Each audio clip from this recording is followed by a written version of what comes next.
بسم اللہ الرحمن الرحیم۔ قرآن مجید میں اللہ تعالیٰ نے جن پسندیدہ دلوں کا تذکرہ کیا ہے ان میں سب سے پہلا پسندیدہ دل وہ قلب سلیم ہے، جس کو کہتے ہیں القلب السلیم، سلامتی والا دل۔ کس چیز سے سلامت ہے وہ دل؟ کفر سے سلامت، شرک سے سلامت، صحیح، شبہات سے سلامت، شہوات سے سلامت، حسد اور کینے اور بغض اور عداوت اور عصبیت اور تعصب سے سلامت۔ یہ ہے قلب سلیم، اور سب سے زیادہ اللہ تعالیٰ کو یہ دل پسند ہے۔ ارشاد ربانی ہے، یوم لا ينفع مال ولا بنون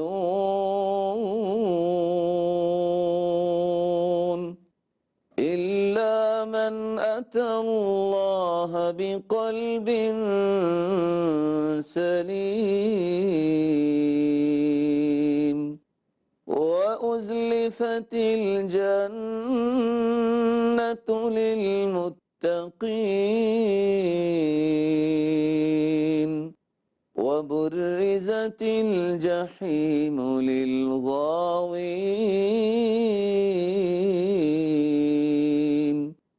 وقيل لهم أين ما كنتم تعبدون من دون الله۔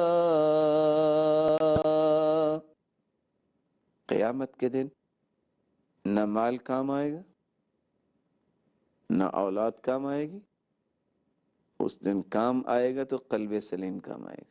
سلامتی کا معنی تو ہر شخص جانتا ہے کہ ہر چیز سے سلامت ہونے والا، جس میں اللہ کے بارے میں عقائد درست ہوں، کفر و شرک سے بری، بدعات و خرافات سے پاکیزہ، اور قلبی ایسی بیماریاں ہیں جس کو حسد اور بغض اور عداوت اور انتقام کی آگ کہتے ہیں، صحیح، ان سب چیزوں سے وہ دل پاک ہو، پاکیزہ ہو، بلکہ اس دل میں کسی قسم کی گرہ بھی نہ ہو۔ اور اس لیے اللہ رب العزت نے جہاں اس بات کا تذکرہ کیا ہے کہ قیامت کو قلب سلیم کام آئے گا، وہاں ساتھ اس کا نتیجہ بھی بیان کیا، وَأُزْلِفَتِ الْجَنَّةُ لِلْمُتَّقِينَ۔ بے شک، گویا کہ ڈکلیئر کیا اللہ تعالیٰ نے کہ قلب سلیم صرف متقیوں کو عطا ہوتا ہے، اللہ اکبر، اور ساتھ ہی ایک اور بات کہہ دی، وَبُرِّزَتِ الْجَحِيمُ لِلْغَاوِينَ۔ غوایا جو ہے کسی کھائی یا ڈیپتھ کو کہتے ہیں، جن کا قلب سلیم نہیں اور جنہوں نے تقوی اختیار نہیں کیا، وہ کھنڈرات کی زندگی گزارنے والے ہیں۔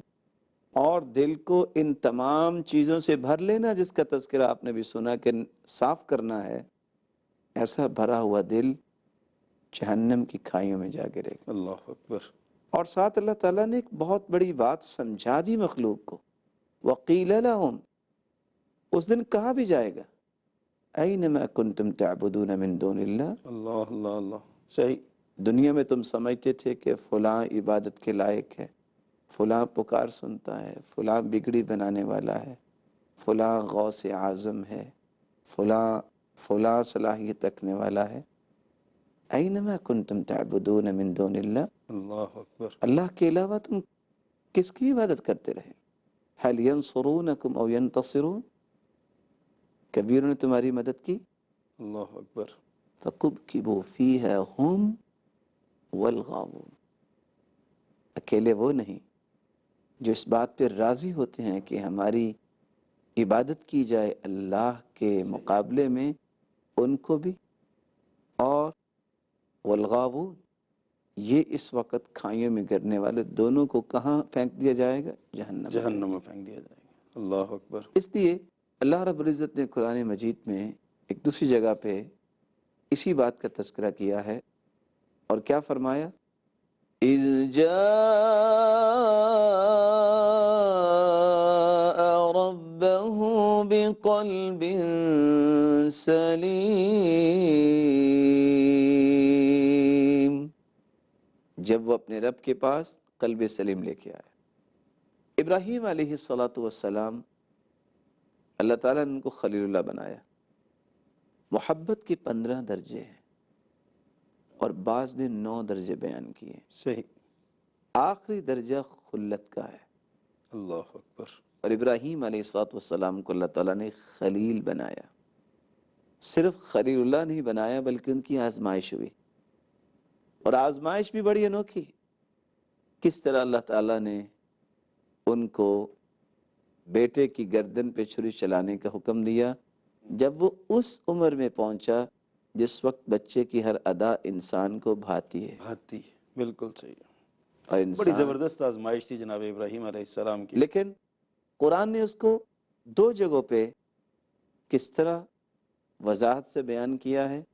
میں سمجھتا ہوں کہ آج کی اس مجلس کا اگر وہ پیغام مجھے اور ناظرین کرام کو سمجھ میں آ جائے تو ہماری زندگی چینج ہو سکتی ہے۔ اِذْ قَالَ لَهُ رَبُّهُ أَسْلِمْ قَالَ أَسْلَمْتُ لِرَبِّ الْعَالَمِينَ۔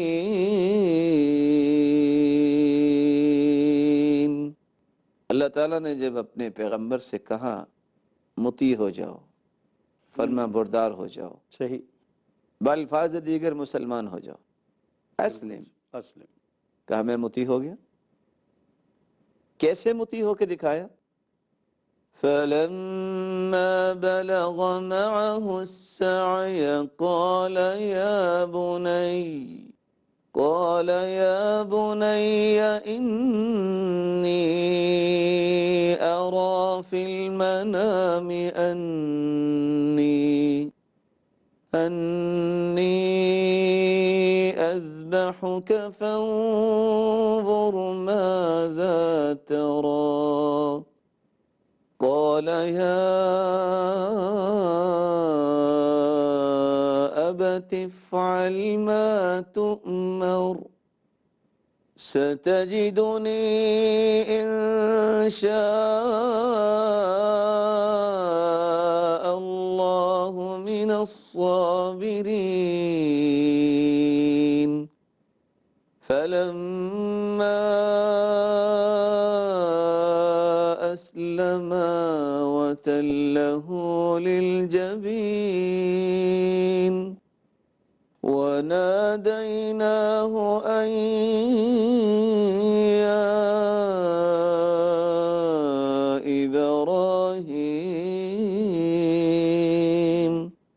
قَدْ صَدَّقْتَ الرُّؤْيَا إِنَّا كَذَلِكَ نَجْزِي الْمُحْسِنِينَ۔